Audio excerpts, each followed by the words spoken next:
বিষয়টা হচ্ছে যে এটা করে সব ভাঙা রাস্তা, গাড়ি ঘোড়া সব যাতায়াত ব্যবস্থা সব বন্ধ হয়ে গেছে। তা আমরা নিজে নিজে উদ্যোগ নিয়েছি, রাস্তাটা আমরা নিজে করে দিচ্ছি।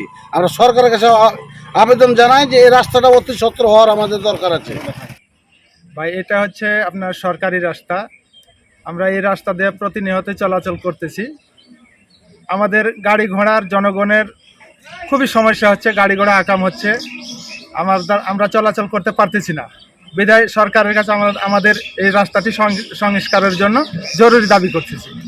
এই রাস্তাটা এমন কষ্ট, কার পা হাত ভাঙে, কার কি ভাঙে, সব এমন কষ্ট হচ্ছে মানুষের যাওয়া। এ দেশের ভাইরা সবাই টাকা পয়সা পরিশ্রম করে রাস্তাটা যাওয়ার জন্য ব্যবস্থা করছে।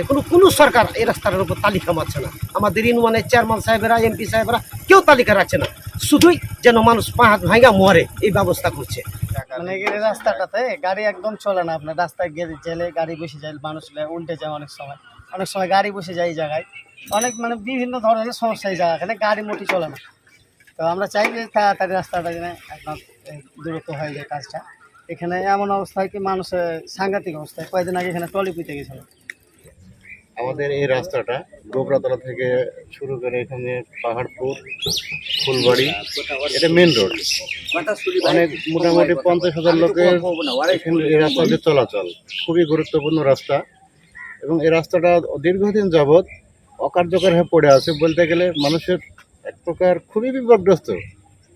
এই এলাকায় যতগুলো ধানি জমি আছে বা আবাদ আছে সব কিছু চলাচল এই রাস্তা দিয়ে, কিন্তু এই রাস্তাটা সংস্কারের উদ্যোগ এর আগে হয়নি।